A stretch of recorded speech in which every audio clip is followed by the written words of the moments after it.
નમો લોહે સૌહરિહંતાણમ નમો લોહે સૌહૃદાણમ નમો લોહે સૌઆયર્યાણમ નમો લોહે સૌજ્યાયાણમ નમો લોહે સૌત્રિકાવતી શ્રાવણમ ઓમકારમેન્દુ સંયુક્ત નિત્યમ જયંતિ યોગિના કામદમોક્ષદો તે ઓંકારાય નમો નમઃ મંગળમ ભગવાન મંગળમ ગૌતમોર્મિ મંગળમ કુંકુંદારી વિજેન્દ્રમો સુમંગળમ નમઃ સમરિસારાય સ્વાનુભૂત્યા ચકાસ્તિ સ્વભાવાય ભવાય સર્વમાં વિભાવ નિદાતા.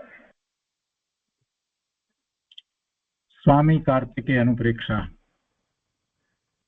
કાર્તિકેય સ્વામી નું આ અદ્ભુત શાસ્ત્ર છે અને એની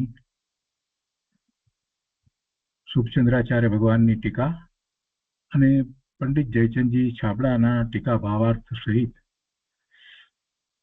આપણે એનો સ્વાધ્યાય કરી રહ્યા છીએ અને પૂજ્ય ગુરુદેવ કાંજી સ્વામી એમાંથી આપણને ઘણું અધ્યાત્મ અને પ્રયોજનભૂત વાત સમજાવી રહ્યા છે. સ્વામી કાર્તિકેય અનુપ્રેક્ષાના સ્વાધ્યાયમાં અત્યારે ધર્મ ભાવનાનું સ્વરૂપનું સ્વાધ્યાય ચાલે છે. એની ગાથા 321 અને 322નો સ્વાધ્યાય પૂરો થવા આવ્યો છે. 321 અને 22ની ગાથા હું સહેજ પુનરાવર્તન કરી અને આગળ લઈએ.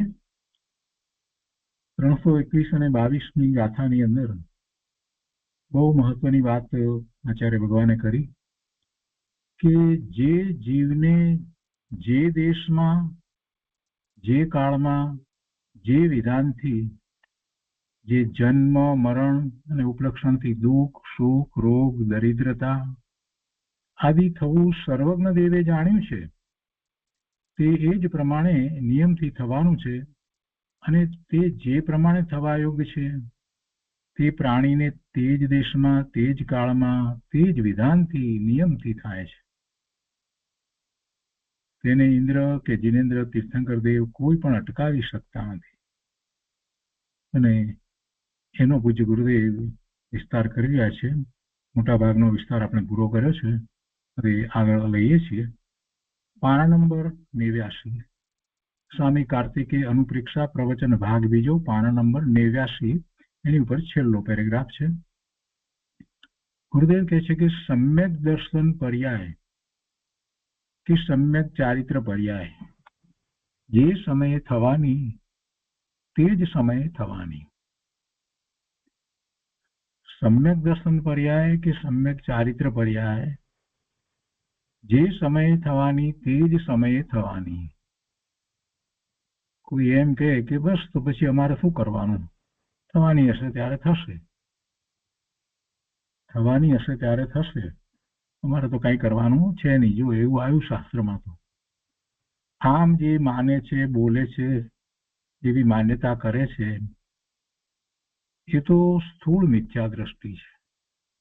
જો એને એમ હોય કે સર્વજ્ઞના જ્ઞાનમાં આવ્યું છે એ પ્રમાણે મારી સમ્યક દર્શન સમ્યક જ્ઞાન સમ્યક ચારિત્રની જે પર્યાય થવાની છે તે જ કાળે થવાની છે એ નિશ્ચિત છે.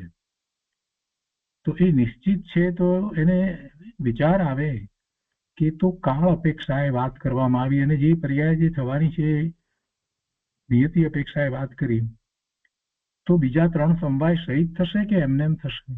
જરાક વિચાર કરે પોતે તો ખ્યાલ આવે એને કે ભાઈ બીજા 3 સમવાય પણ એ વખતે હશે ને, કેમ કે 5 સમવાય વિના તો એવા મારા પરિણામ થવાના નથી. તો મારો સ્વભાવ પણ જ્ઞાન સ્વભાવ છે માટે એવો મારો ચૈતન્ય સ્વભાવ છે માટે એવી સમ્યક દર્શન સમ્યક જ્ઞાન સમ્યક ચારિત્રની પર્યાય થાય ને, એ તો મારો સ્વભાવ છે. જ્યારે થશે તો એ પુરુષાર્થ વિના થોડી થશે. એ વખતે પુરુષાર્થ પણ એવો જ હોય, એ વખતે પુરુષાર્થ પણ એવો હોય અને પછી નિમિત્ત કર્મના અભાવરૂપ નિમિત્ત હશે અને એ સિવાય બીજા નિમિત્ત પણ હોય, દેવ ગુરુ શાસ્ત્ર ના નિમિત્ત પણ હશે. પણ એમાં મુખ્ય શું છે? મુખ્ય તો મારો પુરુષાર્થ છે. તો મારા પુરુષાર્થ વિના કઈ આ પર્યાય થવાની છે એમ તો નથી. અને એમ જે વિચાર કરે છે એ સાચો સાધક છે. જે ઊંધો વિચાર કરે છે એને પરિણામ તો એમ જ છે, કેમ કે ઊંધો વિચાર કરે છે તો એને અત્યારે એવા સમ્યક દર્શન, સમ્યક જ્ઞાન, સમ્યક ચારિત્ર્યના પરિણામ થવામાં ઘણો કાળ બાકી હોય ત્યારે એને એવો વિચાર આવે કે જ્યારે થવાની હશે ત્યારે થશે, આપણે શું ચિંતા કરવાની છે. એવો જેને વિચાર આવે છે એને તો સમજવું કે એને તો અર્ધપૂતગલ પરાવર્તન કાળ કરતા કદાચ વધારે સમય બાકી હશે સિદ્ધત્વ પ્રગટ થવામાં, એટલે એને અત્યારે સમ્યક દર્શન થવાનું નથી. અર્ધપૂતગલ પરાવર્તન કાળ કરતા પણ વધારે સમય જેનો બાકી હોય ને એને ક્યાંથી સમ્યક દર્શન થવાનું, એટલે એને તેવા જ વિચાર આવવાના છે, એને તો એવી જ માન્યતા થવાની છે.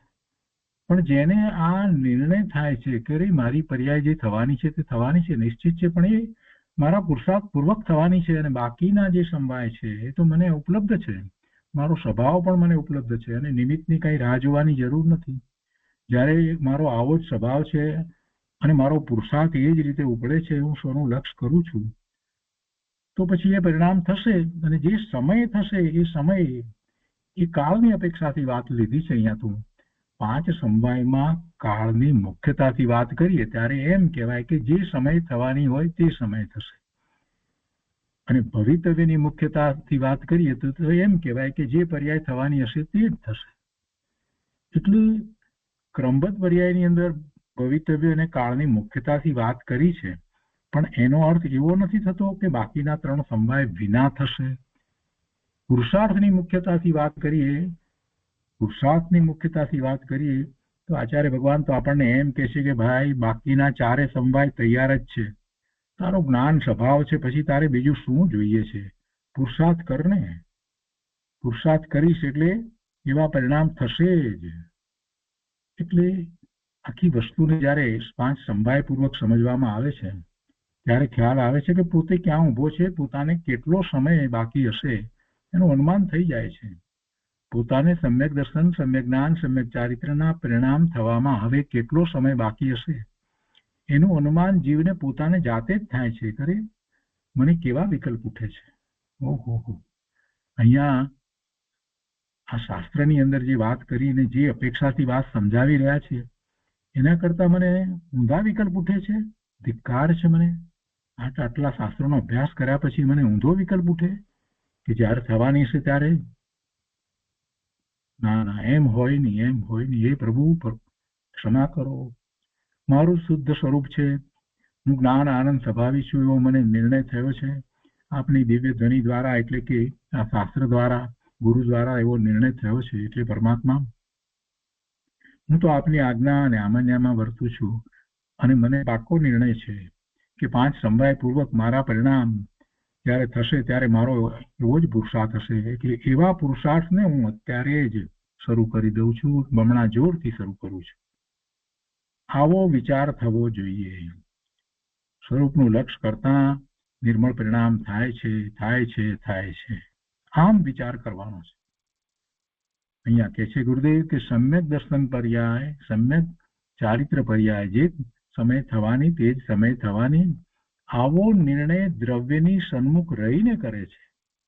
પર્યાય ક્યારે થવાની એ કાળની અપેક્ષાથી વાત ત્યાં કરી છે, પણ એવી પર્યાય થવાની ને, એ પર્યાય કોને થવાની કે જે દ્રવ્યની સન્મુખ રહી અને પુરુષાર્થ કરે છે. એ પર્યાય કોને થવાની? મને થવાની, મારી પર્યાય થવાની. મારી વાત છે તો હું મારા દ્રવ્યની સન્મુખ થઈ, અને એટલે મારું દ્રવ્ય ત્રિકાળ શુદ્ધ છે એવા નિર્ણયપૂર્વક સ્વ તરફ લક્ષ્ય કરી અને નિર્ણય કરું છું કે મારા એવા પરિણામ થવાના, પણ જે સમય હશે એ સમયે થશે. એટલે દ્રવ્ય સ્વભાવની સન્મુખ રહી અને જાણનાર રહ્યો, અને રાગ દ્વેષનો ખદબદાટ ઉડી ગયો. પછી રાગ દ્વેષનો ખદબદાટ ક્યાં રહ્યો? પછી કોઈ રાગ દ્વેષનો પ્રશ્ન જ નથી જ્યારે આવી દ્રષ્ટિ થાય ત્યારે. ગુરુદેવ કહે છે કે દ્રવ્ય દ્રષ્ટિથી એકલો વિતરાગ ભાવ રહ્યો. જ્યારે આમ દ્રવ્યની સન્મુખ થાય છે ત્યારે દ્રવ્ય દ્રષ્ટિથી એકલો વિતરાગ ભાવ રહ્યો. આ જ જૈન દર્શન છે. તેને ક્ષણે ક્ષણે જ્ઞાતા દ્રષ્ટાપણું સ્વભાવની સન્મુખતાથી જ વધે છે. જેને જે સમયે જે નિમિત્તના સંયોગમાં સમ્યક દર્શન વગેરે થવાનું તેને તે જ સમયે તે જ નિમિત્તના સંયોગમાં સમ્યક દર્શન વગેરે પર્યાય થશે. આમ ધર્મી જાણે છે. એટલે એને તો કોઈ ચિંતા નથી, કોઈ વ્યગ્રતા નથી, કોઈ આકુલતા નથી. એને તો એક જ વાત છે કે મારું સ્વરૂપ શુદ્ધ છે અને એવા સ્વભાવ ભાવે થવું એ જ પુરુષાર્થ છે. પછી એને પુરુષાર્થ એ શબ્દ યાદ કરવો નથી પડતો કે મારું સ્વરૂપ શુદ્ધ છે, તો આ શુદ્ધ સ્વરૂપની સન્મુખ જ રહું ને, મારે બીજાનું શું કામ છે? કેમ કે મને તો નિર્ણય છે કે છ દ્રવ્યો સ્વતંત્ર અસ્તિત્વ ધરાવે છે અને સ્વતંત્ર પરિણમે છે. કોઈ દ્રવ્યનું કાંઈ કરતું નથી. હું ભગવાન આત્મા, મારું દ્રવ્ય શુદ્ધ છે, સ્વતંત્ર છે, સ્વતંત્ર રીતે પરિણમે છે અને મારા પરિણામ મારું શુદ્ધ દ્રવ્ય છે તો શુદ્ધ નિર્મળ પરિણામ થવાના છે. હું એવા ભાવે રહું એ સિવાય મારે બીજું કરવાનું શું છે? અમે બહારમાંથી કાંઈ મને પ્રાપ્ત તો થતું નથી, તો હું શા માટે બહારમાં નકામાનો સમય વેડફી રહ્યો છું? આમ ધર્મી જાણે છે, સમ્યક દ્રષ્ટિ આમ જાણે છે. એની તો અનુભૂતિ થઈ છે એટલે એને તો એ વાત બધી સહજ છે. પણ જે સમ્યક તો સન્મુખ થયો છે એને પણ આમ જ ભાવના હોય છે. વારે વારે એમ એ સ્વભાવ તરફ વળી જાય છે. જરા કે ભાવ તરફ વળે છે, 12મા પરના લક્ષે કાંઈક, તો તરત જ એ પાછો વળે છે, પ્રતિક્રમણ કરે છે. અરે પ્રભુ, મને આ બધા વિકલ્પો ન હોય. હું તો ભગવાનના જ્ઞાનમાં સિદ્ધ સમાન શુદ્ધ જણાયો છું. બસ એ જ મારું સ્વરૂપ છે. એટલે હું કોઈને ધર્મ પમાડી દઉં એવી પણ મિથ્યા બુદ્ધિ રહેતી નથી અને કોઈ મને ધર્મ પમાડી દે એમ પણ નથી. હા, મારી દ્રષ્ટિ સ્વસન્મુખ થઈ છે એટલે પછી જ્યારે મને એવા નિર્મળ પરિણામ થાય ત્યારે એવા જ નિમિત્ત હોય, દેવ ગુરુ શાસ્ત્રના નિમિત્ત હોય. મારા પરિણામ સિદ્ધત્વના પરિણામ નિશ્ચિત છે. ભગવાનના જ્ઞાનમાં હું સિદ્ધ સમાન જણાયું છે. કોઈ કોઈને કાંઈ પમાડી દેતું નથી, કોઈ કોઈના પરિણામ બદલતું નથી. એટલે હું કોઈને ધર્મ પમાડી દઉં, હું કોઈના પરિણામ બદલું, એવી વાત પણ ધર્મી જ્ઞાનીને હોતી નથી. કોઈને એમ હોય કે અમે બધું જાણીએ છીએ, અમને બધું સમજાઈ ગયું છે, અમને બધું આવડે છે, એટલે હું કોઈને ધર્મ પમાડી દઉં, તો એવી મિથ્યા બુદ્ધિ સમ્યક દ્રષ્ટિ જ્ઞાની ધર્મીને હોતી નથી, એને થતી નથી. તે જ્ઞાતા જ રહે છે, તે જ્ઞાતા જ રહે છે, સમ્યક દ્રષ્ટિ જ્ઞાતા જ રહે છે. એ કરતા થતો જ નથી, પરના પરિણામનો કરતા થતો જ નથી. એને થવું નથી, થઈ શકતો નથી અને એનો વિકલ્પ ઉઠતો નથી કે હું પરના પરિણામનો કરતા છું. કેમ કે પરના પરિણામનો કરતા પોતાને માનવો એ તો મિથ્યાત્વ છે. સમ્યક દ્રષ્ટિને તો એવું મિથ્યાત્વ ટળી ગયું છે. ગુરુદેવ કહે છે કે જો આ સર્વજ્ઞ દેવના દિવ્ય ધનીમાં આવેલ સ્વતંત્રતાનો ઢંઢેરો છે, સ્વતંત્રતાનો ઢંઢેરો છે, બધું વ્યવસ્થિત છે. જેમ સર્વજ્ઞે જોયું તે જ પ્રમાણે નિયમથી થવાનું છે. સર્વજ્ઞ પરમાત્માએ જોયું છે માટે થવાનું છે એમ નહીં, પરંતુ જે થવાનું છે એ જ સર્વજ્ઞ પરમાત્માએ જોયું છે. બ્રહ્મ વિલાસમાંથી અહીંયા વાત પંક્તિઓ લીધી છે. જો જો દેખ્યો વિતરાગને શો હોંશી વીરા રે, बिन देखो होशी नहीं क्यों ही काहे होत अधीरा रे, समयो एक बढ़ई नहीं घटसी जो सुख दुख की पीरा रे, तू क्यों सोच करे न मन कूड़ो होए वज्र ज्यों हीरा रे. ગુરુદેવ કહે છે ભગવાન સર્વજ્ઞ દેવે જે દેખ્યું છે તે થાય છે, નહીં થવા યોગ્ય કાંઈ થતું નથી. એટલે કે ભગવાનના જ્ઞાનમાં ના આવ્યું હોય એવું કાંઈ થતું નથી. એટલે કે ભગવાનના જ્ઞાનમાં બધું જ આવ્યું છે. માટે ફેરફારની બુદ્ધિ છોડીને, એવા વિકલ્પો છોડીને, તારા સ્વભાવની સન્મુખ થઈને તેના જ્ઞાતા રહેવું, તેનું નામ સાચી ધીરજ છે. જેને આવો નિર્ણય છે તે ધર્મીને ન્યાયક સ્વભાવની દ્રષ્ટિ છે અને રાગની, નિમિત્તની કે પર્યાયની બુદ્ધિ છૂટી જાય છે. અત્યારે વર્તમાનમાં પોતાને જૈન કહેવડાવતા કેટલાય લોકો નિમિત્તાધીન દ્રષ્ટિ રાખે છે અને એમ માને છે કે કાળલબ્ધિ પાકે ત્યારે થાય, એ સિવાય તો કેવી રીતે થાય? અથવા તો એવા કોઈ નિમિત્ત હોય તો થાય, નહીતર થાય નહીં. આવી પરાધીન દ્રષ્ટિ રાખી અને જીવો પ્રમાદ સેવી રહ્યા છે, પુરુષાર્થ કરતા નથી. અહીંયા કહે છે કે જેને સાચો નિર્ણય થયો છે, સ્વભાવની સન્મુખ થઈ અને એના જ્ઞાતા રહેવું, એવો જેને નિર્ણય છે, તે ધર્મીને જ્ઞાયક સ્વભાવની દ્રષ્ટિ છે અને રાગની નિમિત્તની કે પર્યાયની વૃદ્ધિ છૂટી જાય છે. એટલે સ્વભાવ દ્રષ્ટિથી જાણનાર જ રહે છે, સ્વભાવ દ્રષ્ટિપૂર્વક જાણનાર જ રહે છે. બસ આ જ મોક્ષનો પુરુષાર્થ છે. જે દેખાય છે ઇન્દ્રિયોના વિષય દ્વારા, જે ખ્યાલમાં આવે છે, ઇન્દ્રિયો, ભાવ ઇન્દ્રિયો, દ્રવ્ય ઇન્દ્રિય અને એના વિષયો, એનો વિચાર કરીએ છીએ તો દ્રવ્ય ઇન્દ્રિય અને ભાવ ઇન્દ્રિય દ્વારા જે આપણે જ્ઞાન કરીએ છીએ, ક્ષયોક્ષમિક જ્ઞાન, તો ત્યારે પણ એ જ્ઞાનની પર્યાય, એ એક સમયની જ્ઞાનની પર્યાય ભગવાન આત્માથી જુદી છે. એક સમયની જ્ઞાનની પર્યાય છે અને એ જ્ઞાનની પર્યાય જ્યાંથી આવે છે એવો જ્ઞાન સ્વભાવ, એ હું ભગવાન આત્મા છું. એટલે આ જ્ઞાનની પર્યાયમાં જે જ્ઞેયો દેખાય છે એ તો ક્યાંય દૂર રહી ગયા, એને મારે તો કાંઈ સંબંધ નથી.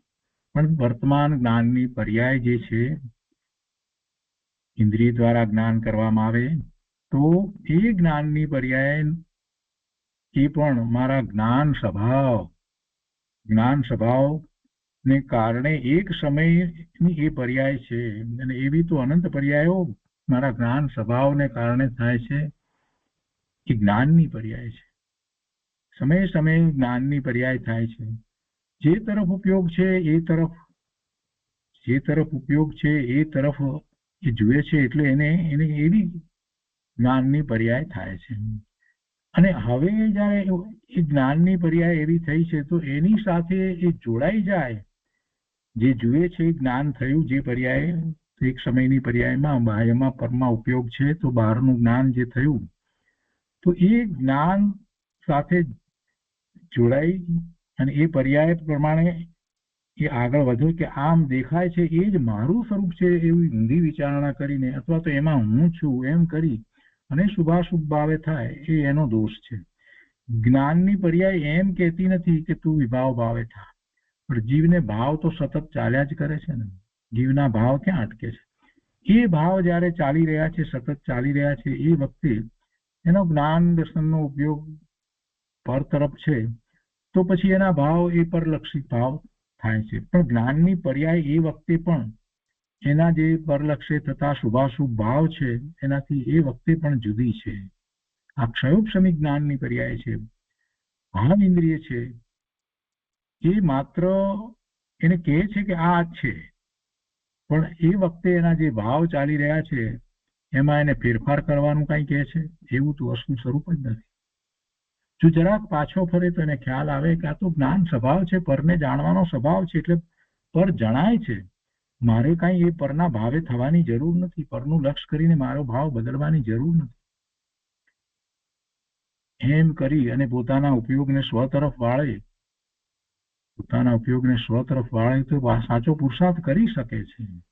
આ જ્ઞાનને અને પોતાના ચાલી રહેલા ભાવને એને જુદા પાડી અને એને સમજવાની જરૂર છે, બહુ મોટી જરૂર છે. જ્ઞાન અને રાગ જુદા, એમ જયારે ભગવાન ને કહ્યું છે, ગુરુદેવે એ સ્પષ્ટ કર્યું છે જ્ઞાન, તો આ જ્ઞાનની એક સમયની પર્યાયથી પણ મારા ભાવ જે ચાલી રહ્યા છે જુદા છે, ભાવમાં જ રાગ છે. અને એ રાગ જે થાય છે એ દરેક સમય એક સરખો થતો નથી. ઉપયોગને સ્વ તરફ પલટી દેતા, ઉપયોગને સ્વ તરફ વળતા શુભાશુભ ભાવ થતા નથી. સ્વ તરફ વળે છે તો આત્મા શુદ્ધ છે, પૂર્ણ છે, પવિત્ર છે, તો એને અનુસરીને ભાવ થાય છે, એટલે શુદ્ધ ભાવ થાય છે. બહુ સહેલું છે, સમજાય એવું છે, કાંઈ અટપટું નથી. ગુરુદેવે તો બહુ બધું સ્પષ્ટ કર્યું છે. પોતે સ્વ તરફ વળવાનું છે અને પોતાને સ્વ તરફ વળવા માટે સંઘની પચેન્દ્રિય થયો છે અને આટલા શાસ્ત્રોનો અભ્યાસ કર્યો છે, તો હવે તો એને આવડે છે કે કેમ સ્વ તરફ વળી શકાય. નકામાના વિકલ્પોથી બચવા માટે એના એના ભાવ મનની અંદર જે સ્મૃતિઓ પડી છે એમાંથી એવી સ્મૃતિનો એને પ્રયોગ કરે, એટલે કે એને યાદ કરી અને એ સ્વ તરફ વળી જાય. સ્મૃતિમાં પડ્યું છે કે પોતે સિદ્ધ સમાન શુદ્ધ છે, એ વાત ભગવાનના જ્ઞાનમાં આવી છે, એ વાતને યાદ કરી અને સ્વ તરફ વળી શકે છે. સ્મૃતિમાં પડ્યું છે કે આ શરીર, મન, વાણી, કાયા બધા થી જુદો પોતે ભગવાન આત્મા છે. કારણ શરીર પણ નહીં, નો કર્મ પણ નહીં, એ બધાથી જુદો પોતે ભગવાન આત્મા છે. કોઈ શરીર એને નથી, તેજસ શરીર પણ નથી ને કારણ શરીર પણ નથી, નો કર્મ પણ નથી. આ શરીર ઔદારિક શરીર એ પણ નથી. અરે આ પરલક્ષ્ય થતા ભાવ એ પણ પોતાનું સ્વરૂપ નથી. આ બધી વાત તો એને ભાવ મનમાં પડી છે, એને ત્યાંથી કાઢવાની છે, એને સ્મૃતિમાં લેવાની છે અને સ્વ તરફ વળવાનું છે. આવો પુરુષાર્થ ગુરુદેવે આપણને સમજાયો છે. એટલે એમ સ્વભાવની દ્રષ્ટિ કરવાની છે. ગુરુદેવ અહીંયા કહે છે કે પોતે ધર્મી, જ્ઞાન સ્વભાવી છે, અને સમ્યક દ્રષ્ટિને તો રાગની, નિમિત્તની, પર્યાયની બુદ્ધિ છૂટી ગઈ છે, એની તો વાત જ આખી જુદી છે. પણ જે પુરુષાર્થ કરે છે એને પણ એ જ રીતે આગળ વધવાનું છે. એટલે સ્વભાવ દ્રષ્ટિથી પોતે માત્ર જાણનાર છે, અને જેને જાણે છે એ બધા એના જ્ઞાનનું જ્ઞેય છે. એટલે બહારમાં જે દ્રષ્ટિ છે, ઉપયોગ બહારમાં છે, ત્યારે પણ એ જાણનાર છે, અને જાણનાર છે એ માત્ર પરનો જાણનાર નથી, એ વખતે પણ સ્વનો જાણનાર તો છે. પાછો વળે જરાક થોભે તો એને ખ્યાલ આવે કે પોતે સ્વનો જાણનાર પણ છે અને પરનો પણ જાણનાર છે. પોતાનો જ્ઞાન સ્વભાવ તો એવો છે. એટલે અહીંયા ગુરુદેવ એ વાત અહીંયા કહે છે કે સ્વભાવ દ્રષ્ટિથી જાણનાર જ રહે છે. એમાં બંને વાત જાણનાર નહીં લેવાની છે. અત્યારે વર્તમાનમાં સ્વની દ્રષ્ટિ નથી, પણ નિર્ણય તો છે કે સ્વભાવ દ્રષ્ટિથી પોતે જાણનાર છે. શેનો જાણનાર છે? શેનો જાણનારનો છે? તો સ્વનો અને પરનો. એ સ્વનો અને પરનો જાણનાર એ જ સમયે છે જ્યારે પરને જાણે એ વખતે પણ સ્વને જાણનાર જ રહે છે. એટલે સ્વભાવ દ્રષ્ટિથી જાણનાર જ રહે છે. બસ આ જ મોક્ષનો પુરુષાર્થ છે. આ વાક્ય મહત્વનું છે. સ્વભાવ દ્રષ્ટિથી જાણનાર જ રહે છે. આગળ ગુરુદેવ કહે છે કે ભગવાન સ્વામી કાર્તિકે મુનિ સંત હતા.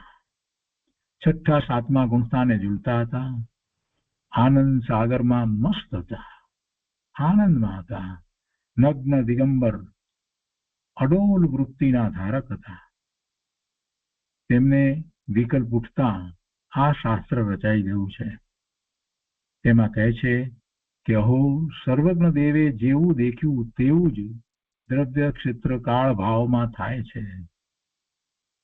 આવી સર્વજ્ઞતાની અને વસ્તુ સ્વરૂપની પ્રતીત અજ્ઞાનીને આવતી નથી.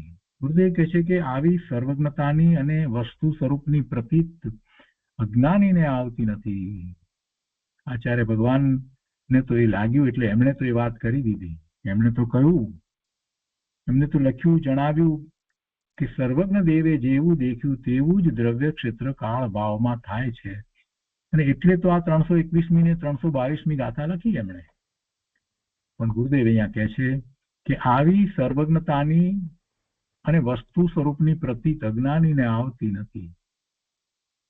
ક્રમબદ્ધ પર્યાયના નિર્ણયમાં તો સ્વભાવ સન્મુખ થઈને જ્ઞાતા રહી જાય છે. એનું પરનું કરતાપણું એનું ટળી જાય છે, તો જ્ઞાતા જ રહી જાય છે. અનંતા સિદ્ધો અને સર્વે કેવળી ભગવંતોના જ્ઞાનમાં જે દ્રવ્ય ક્ષેત્ર કાળ ભાવ જે પ્રમાણે જણાયા છે તે જ પ્રમાણે નિયમથી થાય છે. આવો સમ્યક દ્રષ્ટિનો નિશ્ચય છે. આવો નિશ્ચય કરતા તો જ્ઞાન સ્વભાવનું મહાત્મા આવી ગયું કે અહો હું તો જ્ઞાન છું, હું જ્ઞ સ્વભાવી છું. જ્ઞાન સ્વભાવી છું એટલે જ્ઞ સ્વભાવી છું, ઓમકાર સ્વરૂપ છું. મારા જ્ઞાન સ્વભાવમાંથી તો જ્ઞાન અને આનંદ જ નીકળે છે. આમ સ્વભાવ સન્મુખ બુદ્ધિ થઈ જાય છે.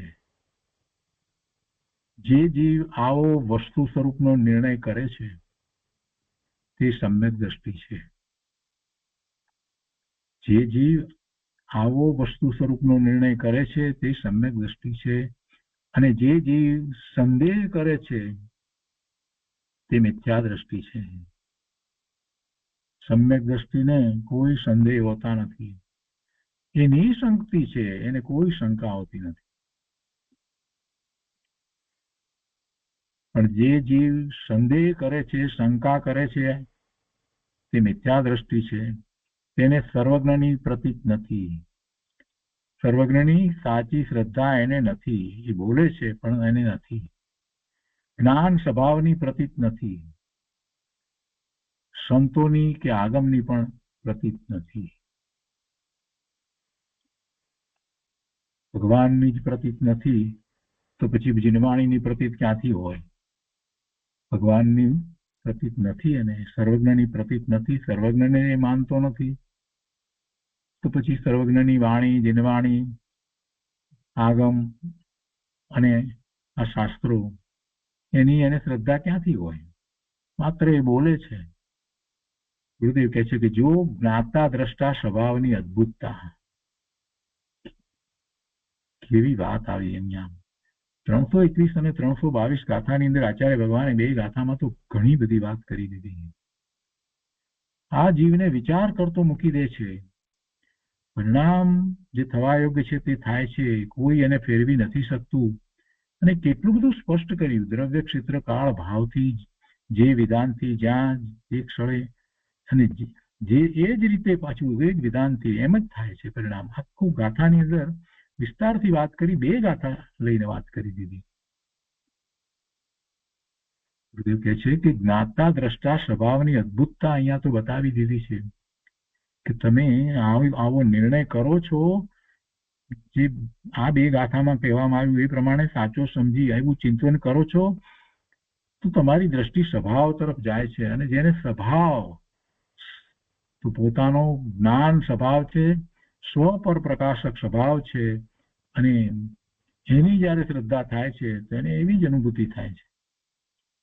કે છે જુઓ, આ ધર્મીની જ્ઞાન સ્વભાવની ભાવનાની અચિંત્યતા.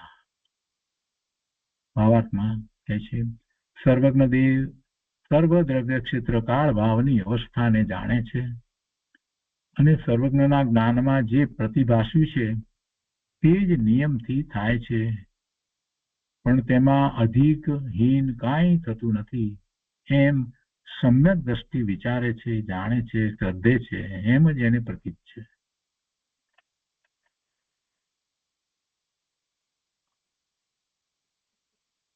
હવે આગળ એવું તો સમ્યક દ્રષ્ટિ છે પણ તેમાં સંશય કરે છે તે મિથ્યા દ્રષ્ટિ છે એમ 323ની ગાથામાં કહે છે. તો આપણે 323ની ગાથા લઈએ છીએ. એવો તો સમ્યક દ્રષ્ટિ છે એની વાત તો કરી, પણ જે સંશય કરે છે એ મિથ્યા દ્રષ્ટિ છે. એમાં જે વાત આવી એમાં જે સંશય કરે છે એટલે 321ની અને 322ની ગાથામાં જેને સંશય છે એ મિથ્યા દ્રષ્ટિ છે.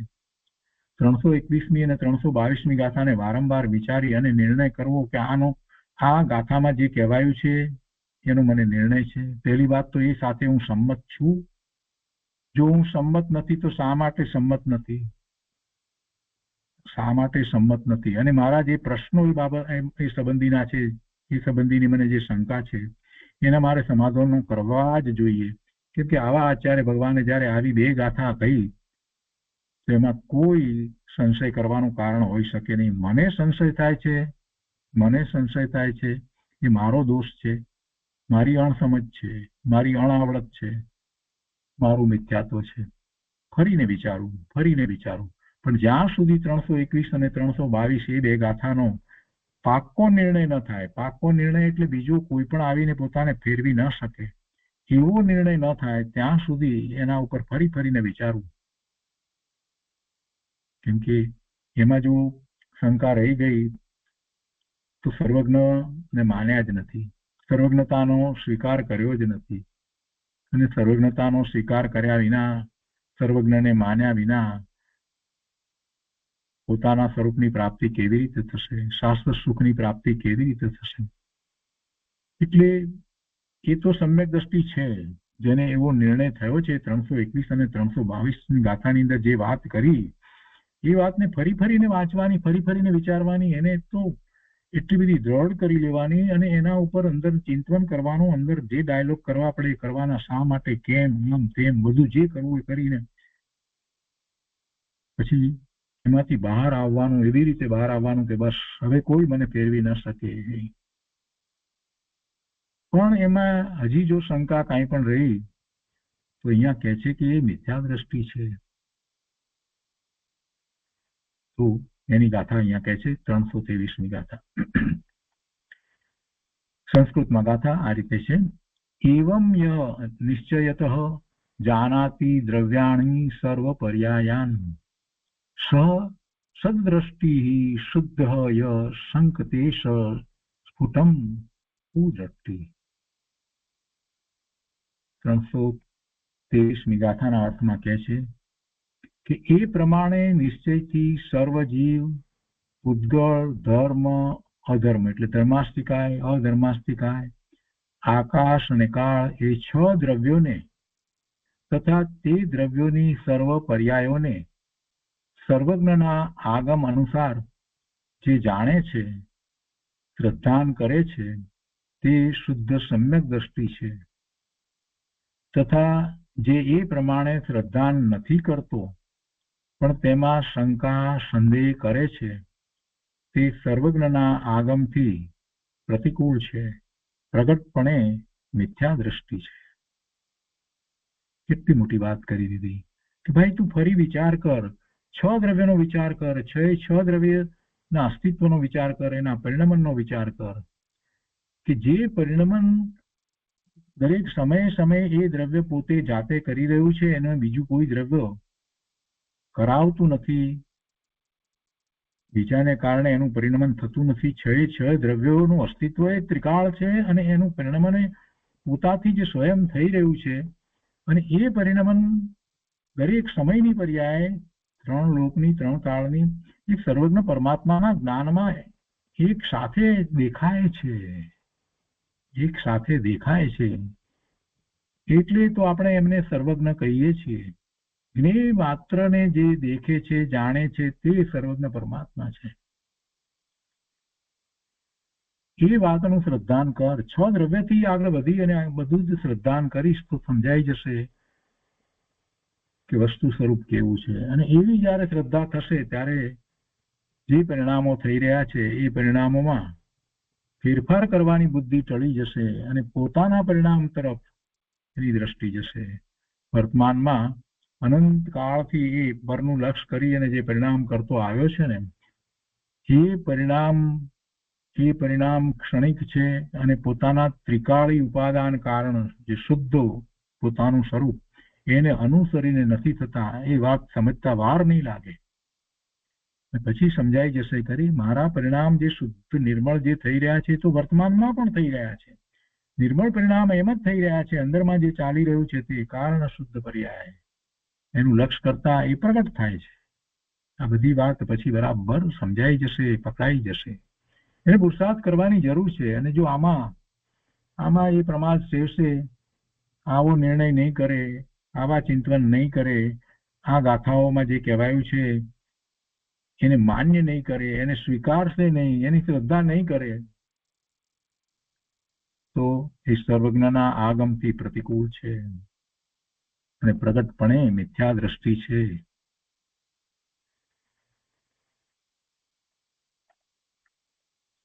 તો આપણે 323મી ગાથા ઉપર પૂજ્ય ગુરુદેવે જે વિસ્તાર કર્યો છે તે લઈએ. ગુરુદેવ કહે છે કે જે સમયે 11મું ગુણસ્થાન આવવાનું તે સમયે તે જ અવસ્થા થશે. જો ગુરુદેવે 11મું ગુણસ્થાન લીધું, આપણે જાણીએ છીએ કે 11મા ગુણસ્થાનેથી જીવ પાછો પડે છે, કેમ કે એમાં એ ઉપસમ શ્રેણી ચડ્યો છે, ક્ષપક શ્રેણી નથી ચડ્યો. 7મેથી જયારે શ્રેણી ચડે છે તો 8મે પહેલું શુક્લ ધ્યાન પ્રગટ થાય છે અને પછી એ 9મું 10મું અને 10મેથી પછી એ 12મે જાય ક્ષપક શ્રેણી ચડીને અથવા તો ઉપસમ શ્રેણી ચડીને 11મે ગુણસ્થાને જાય છે. તો એ 11મા ગુણસ્થાનથી તો પાછા ફરવાનું થાય છે. તો કે છે કે જે સમયે 11મું ગુણસ્થાન આવવાનું તે સમયે તે જ અવસ્થા થશે. જે સમયે પડવાનો તે સમયે પડવાનો. આ પડવાની વાત એટલે 11મેથી પડી અને પાછા એ 7મે થઈ અને સવિકલ્પ થાય એટલે છઠ્ઠે આવી જાય. છઠ્ઠા ગુણસ્થાને સવિકલ્પ દશામાં છે, ફરી પાછો છઠ્ઠે સાતમે થાય. ને જો ઉપસમ શ્રેણી ચડવાનું થયું તો એમ થાય.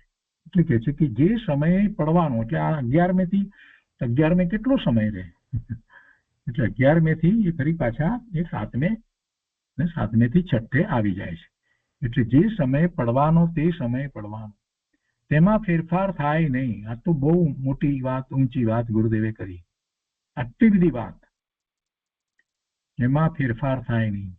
પણ જે આવો નિર્ણય કરે તેને પોતાને પડવાની શંકા રહેતી નથી. આ વાત કરીને ગુરુદેવે આપણને પડવાની વાત નથી સમજાવવી, પણ સમજાવવું એ છે કે આવો નિર્ણય કરે છે, આવો જે નિર્ણય કરે છે એને પડવાની શંકા રહેતી નથી. અને એને એમ પણ નથી થતું કે મને સિદ્ધ તો થશે કે નહીં થાય, હું કોને ખબર ભવ્ય હોઈશ કે અભવ્ય, એવો વિકલ્પ એને નથી ઉઠતો. કેમ કે આવો નિર્ણય જે કરે છે એનો તો કેટલો મોટો પુરુષાર્થ છે. અને અહીંયા તો 11મા ગુણસ્થાનની વાત લીધી. જે 11મા ગુણસ્થાને પહોંચ્યો છે એ તો પછી પાછો ફરીથી ક્ષપક શ્રેણી ચડી અને કેવળી થવાનો જ છે. એ તો નિશ્ચિત છે, એ તો નિશ્ચિત વાત છે. 7મા ગુણસ્થાને મુનિ થયા છે અને આ ભાવમાં ઉપસમ કે ક્ષપક શ્રેણી બેમાંથી એક પણ ન ચડે. ભરત ક્ષેત્રને વિશે પંચમ કાળમાં તો એક પણ શ્રેણી ચડી ન શકે. 7મા સુધી વધારેમાં વધારે પહોંચી શકે અને 7મે છઠ્ઠે હોય અને પછી આયુષ પૂરું થાય. પણ એ જીવ પણ જે 7મે છઠ્ઠે થયો છે એ જીવ પછીના ભાવમાં દેવલોકમાં, એના પછીના ભાવમાં મનુષ્ય થઈ અને ફરી પાછો મુનિ થઈ અને એવો પુરુષાર્થ કરે જ છે. એટલે એમાં તો કઈ વાત બીજી બનતી નથી કે પોતાને સિદ્ધની પર્યાય નથી થવાની, એવી કોઈ વાત બનતી જ નથી. એવી વાત હોતી જ નથી, એવો વિકલ્પ નથી, કાંઈ નથી. જે 7મા ગુણસ્થાનની દશામાં પહોંચ્યો એને વળી વિકલ્પ કેવા? અરે સમ્યક દ્રષ્ટિ જે 4થા ગુણસ્થાને છે એને પણ કોઈ વિકલ્પ ઉઠતો જ નથી કે મારા સિદ્ધત્વ સંબંધી કોઈ વિકલ્પ ઉઠતો નથી. અને જે મિથ્યા દ્રષ્ટિ પડવાના જ વિકલ્પ કરે જે પડવાના જ વિકલ્પ કરે એ પુરુષાર્થ ક્યાંથી કરશે? આપણે સામાન્ય વ્યવહારમાં પણ જોઈએ છે ને કે જે વિદ્યાર્થી નપાસ થવું જ વિચાર કરતો હોય, એમાં જ સમય વિતાવી દે, મગજ આખું બગાડી નાખે, એ અભ્યાસ શું કરવાનો છે? જે પાસ થવાનો છે એને તો અભ્યાસ જ કરવો છે, બીજી કોઈ વાત નથી. ને જે અભ્યાસ કરે છે એ પાસ થાય છે. તો અહીંયા પણ પડવાનો વિકલ્પ જે છે એ કરવા જેવો નથી. એવો વિકલ્પ શું કરા હોય? ભગવાન આત્મા પોતે જ્ઞાન આનંદ સ્વરૂપ છે, એ જ વાત હોય. પડવાની વાત શા માટે? આગમની અંદર કેટલી બધી વાત કરવામાં આવી હોય, કેમ કે આગમ પૂર્ણ છે. ભગવાનની વાણીમાં બધી જ વાત આવે, કોઈને કોઈ પ્રશ્ન બાકી રહે નહીં, કોઈ સંશય રહી ન જાય. બધા સંશયોનું સમાધાન થાય એવી રીતે આગમની અંદર બધી જ વાત આવે. 12 અંગ અને 14 પૂર્વનું જ્ઞાન, એમાં કોઈ વાત બાકી રહી ન જાય. તમને એમ લાગતું હોય કે મેડિકલની ને એન્જિનિયરિંગની એ બધી વાત તો નહીં આવતી. અરે બધું આવી જાય પ્રભુ, એમાંથી બધા જ અર્થ નીકળે અને અનંત કાળ સુધી બધા વખત માટે એ જ પ્રમાણે એમાંથી વાત સત્ય નીકળે. અત્યારે બધા ઊંધી વાત જે કંઈ કરતા હોય એ બધી ઊંધી વાત જો ને બદલાયા કરે છે ને. 100 વર્ષ પહેલા જે વાત હતી, 50 વર્ષ પહેલા વાત હતી, 25 વર્ષ પહેલા વાત હતી, એ બધી વાતો બદલાઈ ગઈ. અત્યારે કેટલી બધી વાતો બદલાઈ ગઈ, માન્યતાઓ બદલાઈ ગઈ. સાયન્સ કરતો હતો પણ ઘણું બધું બદલાઈ ગયું. અહીંયા જૈન દર્શનમાં જે બધી વાત આવે છે 12 અંગ અને 14 પૂર્વના જ્ઞાનમાં, એમાંની એક વાત એમાં ખોટી ઠરે એમ બનતું નથી. અને ક્યાં સુધી? તો અનંત કાળ સુધી એમ જ છે. વસ્તુ સ્વરૂપ એમ જ છે. કેમ કે પરમ સત્ય છે, પરમ સત્ય છે. ભગવાનની વાણીમાં પરમ સત્ય પ્રકાશ્યું છે. અનેક અપેક્ષા દ્વારા, અનેક કાંત દ્વારા વસ્તુ સ્વરૂપ પ્રકાશ્યું છે. શાદવાદ મુદ્રિત ભગવાનની વાણી જ્ઞેય માત્ર જાણે એટલી વાત નથી, પણ બધું જ્ઞેયના સંબંધો કેવી રીતે શું, આ બધી વાત એમાં આવી છે. અને ગણધર ભગવાને બધી જે એવી રચના કરી છે. અહીંયા કહે છે કે જે સમયે 11મું ગુણસ્થાન આવવાનું તે સમયે તે જ અવસ્થા થશે, તે સમયે પડવાનો તે સમયે પડવાનો, તેમાં ફેરફાર થાય નહીં. પણ જે આવો નિર્ણય કરે તેને પોતાને પડવાની શંકા રહેતી નથી. એને પોતાને પડવાની શંકા રહેતી નથી. તેને તો સ્વભાવ ઉપર અપ્રતિહત ભાવ રહે છે. અપ્રતિહત ભાવ એ સ્વભાવ તરફ વળી ગયો છે. પાછો ન પડે. અપ્રતિહત ભાવ એટલે પાછો ન પડે એવા ભાવે સ્વભાવ તરફ વળી ગયો છે. તેને પોતાને તો સ્વભાવ દ્રષ્ટિ થઈ છે એટલે તે સાધક છે. સાધક છે તે તો વિતરાગ ભાવને વધારે છે. તે બાધક ભાવનો નાશ કરતો જાય છે. સાધક છે તે વિતરાગ ભાવને વધારતો જાય છે અને બાધક ભાવનો નાશ કરતો જાય છે. જે થવાનું છે તે જ થશે આવો નિર્ણય તો પોતાના જ્ઞાનમાં કર્યો છે. અને તે જ્ઞાનનું વલણ તો સ્વભાવની રુચિ તરફ છે.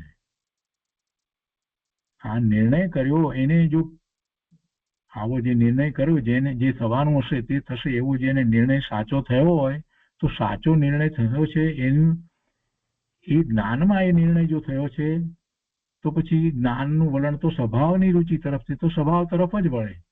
પણ નિર્ણય નથી થયો અને માત્ર એ બોલે છે એને પરનું લક્ષ રહે છે એ મિથ્યા દ્રષ્ટિ છે. આવો નિર્ણય તો પોતાના જ્ઞાનમાં કર્યો છે અને તે જ્ઞાનનું વલણ તો સ્વભાવની રુચિ તરફ છે. કેમ કે જ્ઞાન સ્વભાવ છે એ કઈ તરફ વળે? જ્ઞાન સ્વભાવ જે છે પોતાનો જ્ઞાન સ્વભાવ છે તો એ અદ્વૈત ભાવે દ્વૈતપણું ન રહે, બેપણું ન રહે એ તે જ્ઞાન સ્વભાવ છે તે પોતાના અનંત ગુણ ને અનુભવવા વાળો એક રૂપ થઈ જાય છે. એટલે જ્ઞાનનું વલણ તો સ્વભાવની રુચિ તરફ છે. એટલે હું પરને કરું કે પર મારું કરે એવી બુદ્ધિ ન રહે. એટલે પર તરફ વલણ જ ન રહ્યું, પણ જ્ઞાન સ્વભાવની સન્મુખ વલણ થઈ ગયું. એટલે પરનો જાણનાર રહ્યો, પરનો જાણનાર રહ્યો. એમાં વિતરાગ ભાવ આવે છે. જ્ઞાન સ્વભાવની સન્મુખતા કરતા વિતરાગ ભાવ આવે છે અને એવો વિતરાગ ભાવ છે તો એને એ પર જ્ઞેયો જણાય છે. તો એમાં કે પરનો માત્ર જ્ઞાતા જ હોય છે. પરનું કાંઈ એને કરવાનો વિકલ્પ ઉઠતો નથી. બધા દ્રવ્યોમાં ક્રમબદ્ધ પર્યાય થાય છે. બધા દ્રવ્યોમાં ક્રમબદ્ધ પર્યાય થાય છે. એટલે ક્યાંય કોઈમાં ફેરફાર કરવાની બુદ્ધિ ન રહી. એટલે જ્ઞાતા જ રહ્યો અને તે જ મોક્ષ માર્ગ છે. પછી આપણે પ્રશ્ન થયો હતો કે ક્રમબદ્ધ પર્યાય બધા દ્રવ્યોમાં? હા, બધા દ્રવ્યોમાં.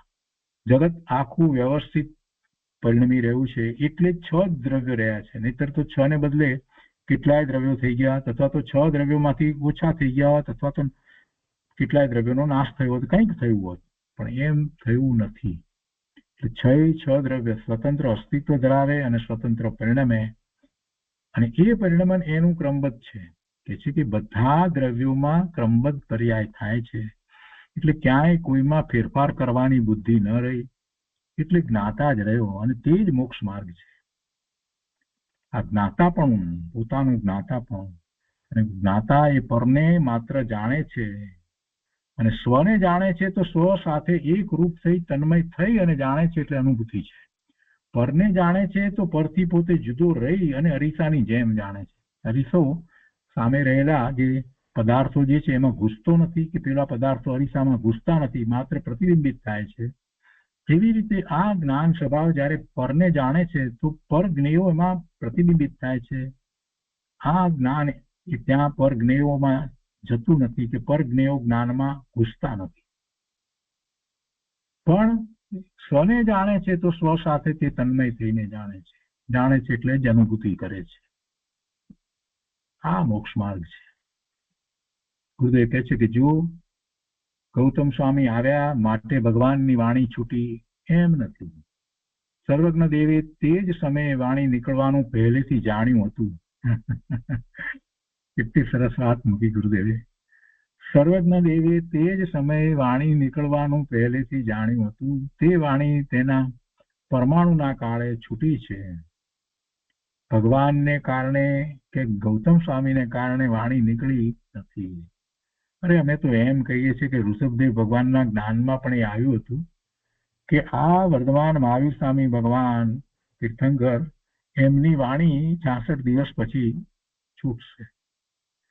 એમને કેવળ જ્ઞાન થયા પછીથી એમની વાણી 66 દિવસ પછીથી છૂટશે અને એ વખતે યોગ્ય ઉચિત પાત્ર આ ગૌતમ સ્વામી હશે. એ વાત તો ઋષભદેવ ભગવાનના જ્ઞાનમાં આવી હતી, અમે તો એમ કહીએ છીએ, કેમ કે એ સર્વજ્ઞ હતા. બધા સર્વજ્ઞના જ્ઞાનમાં બધું જ આવે. 3 કાળની વાતો આવી હોય તો શું ના આવે? અહીંયા તો ફક્ત શું નિમિત્ત છે એનું જ્ઞાન કરાવવામાં આવ્યું છે એટલે આ વાત છે. બાકી વસ્તુ સ્વરૂપ જે છે એમાં કોઈ કાંઈ ફેરફાર કરે છે એમ તો છે નહીં. કોણ કરે? હૃદય કહે છે કે જુઓ, ગૌતમ સ્વામી આવ્યા માટે ભગવાનની વાણી છૂટી એમ નથી. સર્વજ્ઞ દેવે તે જ સમયે વાણી નીકળવાનું પહેલેથી જાણ્યું હતું ને બધા સર્વજ્ઞ દેવ એમાં તો આવી ગયા. ઋષભદેવ ભગવાન આવ્યા ને ઋષભદેવ ભગવાનના વખતમાં જેટલા કેવડી થયા, જેમ કે બાહુબલી સ્વામી કેવડી થયા કે ભરત સ્વામી કેવડી થયા કે બીજા ભગવાનના પુત્રો જે પણ બધા કેવડી થયા, જે બધાના જ્ઞાનમાં એ વાત તો આવી હોય. સર્વજ્ઞ કેટલા થયા, અનંત સર્વજ્ઞ થયા, એ બધાના જ્ઞાનમાં આ જ વાત આવી હોય. એમ આ રીતે જ વાત આવી હોય એટલે કે જ્ઞેય માત્રની 3 કાળના જ્ઞેય માત્રની વાત એમને દેખાતી હોય પર જ્ઞેય તરીકે એને જુએ. એ કઈ ઉપયોગ મૂકીને જોવા જાય એવી વાત નથી, પણ એમ જ છે. અહીંયા જે કહ્યું છે સર્વજ્ઞ દેવ એટલે બધા સર્વજ્ઞ. સર્વજ્ઞ દેવે તે જ સમયે વાણી નીકળવાનું પહેલેથી જાણ્યું હતું અને તે વાણી તેના પરમાણુના કાળે છૂટી છે. કેમ કે એ તો પૂતગળ પરમાણુની પર્યાય છે ને, ભાષા વર્ગણાના પરમાણુનું કાર્ય છે ને. ભગવાનને કારણે કે ગૌતમ સ્વામીને કારણે વાણી નીકળી નથી. નિમિત્તને લીધે પર્યાયમાં ફેરફાર થાય એમ જે માને છે તે જીવ આગમથી વિરુદ્ધ મિથ્યા દ્રષ્ટિ છે. જીનવાણીથી વિરુદ્ધ માનવા વાળો એ મિથ્યા દ્રષ્ટિ છે. કર્મની અવસ્થામાં પણ સંક્રમણ, અપકર્ષણ વગેરે તેની અવસ્થાના કાળે ક્રમબદ્ધ થાય છે. કોઈને પ્રશ્ન થયો કે પણ આ કર્મના જે છે ઉદય ન આવ્યા હોય અને કર્મ પડ્યા છે તો ઉદય આવતા પહેલા કેટલાક કર્મોને વિશે એમ પણ થાય છે ને, અપકર્ષણ થાય, ઉત્કર્ષણ થાય, વધે ઘટે, અરે સંક્રમણ થાય. પુણ્ય પ્રકૃતિ હોય પાપ પ્રકૃતિમાં ફેરવાઈ જાય કે પાપની પ્રકૃતિ પુણ્ય પ્રકૃતિમાં પણ ફેરવાઈ જાય. તો આ બધું તો થાય છે, તે ફેરફાર નહીં થતા હોય. પ્રશ્ન કોઈને થાય નહીં. હવે એનો જ ઉત્તર ગુરુદેવે આપે છે કે એ થાય છે પણ એ પણ નિશ્ચિત છે. જેને થવાના છે એનું પણ અહીંયા વાત લેવી હતી કે એને નિશ્ચિત છે. કર્મની અવસ્થામાં પણ સંક્રમણ, અપકર્ષણ વગેરે તેની અવસ્થાના કાળે ક્રમબદ્ધ થાય છે.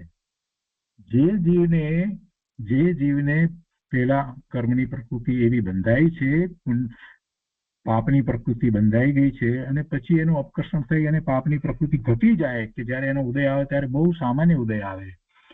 તો આવું થયું એ અત્યારે વર્તમાનમાં કાંઈક કર્યું એટલે થયું એમ આપણે જે કહીએ છીએ, પણ એ બધા જે છે એ નિમિત્તના કથન છે. વસ્તુ સ્વરૂપ એમ જ છે કે એને અપકર્ષણ થવાનું જ હતું. ગુરુદેવ એમ સમજાવી રહ્યા છે. તેની અવસ્થાના કાળે ક્રમબદ્ધ થાય છે. જીવને લીધે તે પર્યાય થઈ એમ નથી. જીવને લીધે કર્મની પર્યાય આમે ક્યાં થાય છે? આમ સમજનારની દ્રષ્ટિ પોતાના સ્વભાવ તરફ હોય છે. કેટલી રીતે ગુરુદેવે સ્વભાવની દ્રષ્ટિ કરાવી છે. શાંતિથી આ બધું વિચાર કરવાની જરૂર છે. અહીંયા હવે આગળ કહે છે કે ભગવાનના દિવ્ય ધરીમાં આ વાત આવી હતી કે જે સમયે જે દ્રવ્ય ક્ષેત્ર કાળ ભાવની જે અવસ્થા થવાની તે જ સમયે તે જ પ્રમાણે થવાની આવું વસ્તુ સ્વરૂપ છે. તેની જેને પ્રતીત નથી તે જૈન નથી. ગુરુદેવ ત્યારે એમ કે છે કે તે જૈન નથી. કેમ જૈન નહીં? જયારે જીનેશ્વર ભગવાનની આજ્ઞામાં જે રહ્યો હોય, જજ્ઞેશ્વર ભગવાનની આમન્યામાં જે રહ્યો હોય, એ જીનેશ્વર ભગવાનની વાણીમાં આવેલા પરમ સત્યને જ ન સ્વીકારે તો જૈન ક્યાંનો એ જૈન? જૈન તો તેને કહેવાય કે જે જીવ વસ્તુ સ્વરૂપ ઓળખીને મિથ્યાત્વ અને રાગ દ્વેષને જીતે. વસ્તુ સ્વરૂપ ઓળખી અને મિથ્યાત્વ અને રાગ દ્વેષને જીતે તે જૈન છે. ગુરુદેવ આગળ સમજાવે છે કે સર્વજ્ઞ દેવે એક સમયમાં 3 કાળ 3 લોકને જાણ્યા છે. ભવિષ્યના અનંત કાળની પર્યાયો પણ અત્યારથી જ્ઞાનમાં જણાઈ ગઈ છે. ભવિષ્યની પર્યાયો થશે ત્યારે તેને જણાશે. એમ જે માને તેને સર્વજ્ઞને જાણ્યા નથી. કેટલાક એવું બોલે છે કે બરાબર સર્વજ્ઞ જાણે પણ ભવિષ્યની બધી પર્યાયને જાણે નહીં, જયારે થાય ત્યારે જાણે. ના, એમ વાત નથી. એવું માનવા વાળાને સર્વજ્ઞ નો ખ્યાલ નથી, સર્વજ્ઞતાનો પણ ખ્યાલ નથી, કેમ સર્વજ્ઞપણું છે એનો પણ ખ્યાલ નથી, જ્ઞાન સ્વભાવનો પણ ખ્યાલ નથી. ભવિષ્યની પર્યાયો થશે ત્યારે તેને જણાશે. એમ જે માને તેને સર્વજ્ઞને જાણ્યા નથી. કહો, કોઈ જીવ એકાદ ભવે મોક્ષ થશે, કોઈ અનંત ભવ પછી મોક્ષ થશે, તે બધું ભગવાન અત્યારથી જાણી રહ્યા છે. ભગવાનના તે જ્ઞાનમાં ભવ નથી. ભગવાનના તે જ્ઞાનમાં ભવ નથી. અને જેણે એવા ભવ રહિત ભગવાનના જ્ઞાનનો નિર્ણય કર્યો તે જીવને પણ ભવની શંકા રહેતી નથી અને તેને વિશેષ ભવ રહેતા નથી. કેટલી સરસ વાત મૂકી છે. ભગવાને જે જાણ્યું છે એ જ્ઞાન, ભગવાનનું જ્ઞાન કે છે કે એ જ્ઞાનમાં ભવ નથી. એ જ્ઞાનમાં ભવ નથી એટલે કે એ જ્ઞાનનો જે નિર્ણય કરે છે એની વાત લેવી છે. અને જેણે એવા ભવ રહિત ભગવાનના જ્ઞાનનો નિર્ણય કર્યો એટલે કે છે તો તે જીવને પણ ભવની શંકા રહેતી નથી. પોતાના ગુરુભાઈને જે વાત હતી ને, ભગવાને જાણ્યું હશે, થશે, આપણે શું કોઈ પણ પુરુષાર્થ કરીએ વગેરે, તો કે છે કે ભગવાનની જો તમને શ્રદ્ધા હોય આવી તો તમારી દ્રષ્ટિ સ્વરૂપ તરફ જાય અને એને ભવ હોય જ નહીં. એના વધારે ભવ હોય જ નહીં એટલે ભગવાનના જ્ઞાનમાં એના ભવ દેખાયા જ નથી. એને વધુ ભવ ભગવાને જોયા જ નથી. ગુરુદેવ તો એમ કહેતા હતા અને એ જ વાત અહીંયા ફરીથી લીધી છે. એને એવા ભવ રહિત ભગવાનના જ્ઞાનનો નિર્ણય કર્યો તે જીવને પણ ભવની શંકા રહેતી નથી અને તેને વિશેષ ભવ રહેતા નથી. જો આ ગાથામાં જ્ઞાન સ્વભાવના નિર્ણય સહિતની આ વાત છે. આ ગાથામાં જ્ઞાન સ્વભાવના નિર્ણય સહિતની આ વાત છે. ગોમટ સારમાં જેને એકાંત નિયતવાદ રૂપ હોવું જોઈએ. અહીંયા ગોમટ સારમાં જેને એકાંત નિયતવાદ રૂપ ગૃહિત મિથ્યાત્વ કહ્યું છે ત્યાં તો જે જીવ સર્વજ્ઞની પ્રતીત કરતો નથી એવા જીવની વાત છે. એકાંત નિયતવાદની જે વાત કહેવામાં આવી હોય, એને ગૃહિત મિથ્યાત્વ જે કહેવામાં આવ્યું છે, તો ત્યાં તો જે જીવ સર્વજ્ઞની પ્રતીત કરતો નથી એવા જીવની વાત છે. ઘણા લોકો કહે છે ને કાં તો નિયતવાદ થઈ જાય, નિયતવાદથી. પણ નિયતવાદ તો ક્યારે થાય કે જેને સર્વજ્ઞની પ્રતીત નથી, સર્વજ્ઞની શ્રદ્ધા નથી, એને નિયતવાદ વાત થાય. પણ જે પાંચ સંભાયપૂર્વક વસ્તુ સ્વરૂપનો વિચાર કરે છે અને સર્વજ્ઞ પરમાત્માની સર્વજ્ઞતાનો જેને સાચો નિર્ણય થયો છે એની તો દ્રષ્ટિ સ્વરૂપ તરફ વળી જાય છે.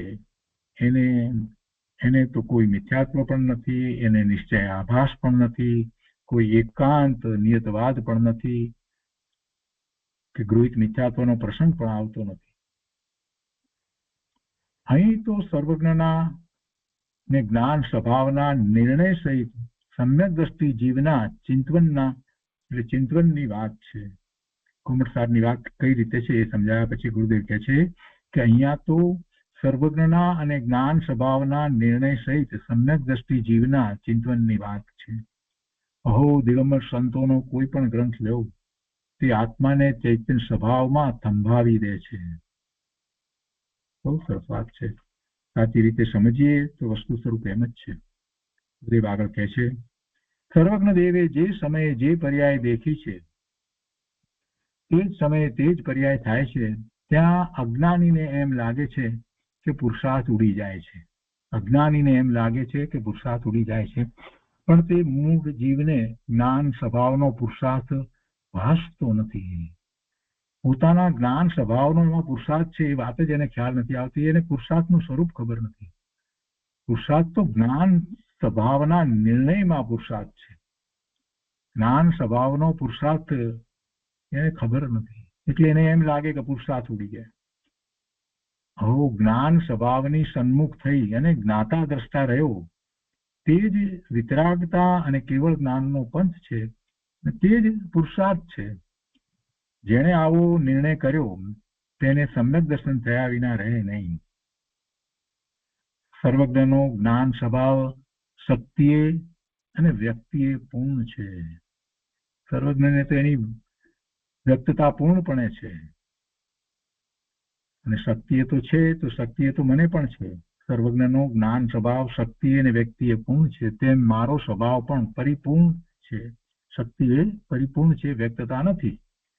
એમ સ્વભાવની પ્રતીત કરીને તેની સન્મુખ દ્રષ્ટિ કરી તે સમ્યક દ્રષ્ટિ જીવ અચિરમ એટલે કે તે અલ્પકાળમાં જરૂર મુક્તિ પામે છે. ત્રિલોકનાથનો જે દિવ્ય ધની છૂટ્યો, ગણધરદેવે ઝીલીને શાસ્ત્રો રચ્યા અને સંતોની પરંપરાથી જે વાણી ચાલી આવી છે, તેમાં આ રહસ્ય રહેલું છે.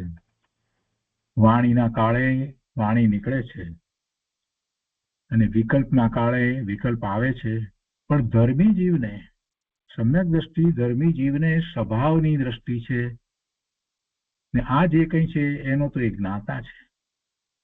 સ્વભાવની દ્રષ્ટિ છે, તે તેનો જ્ઞાતા છે. પર્યાયને ફેરવવી નથી, વાણીને ફેરવવી નથી.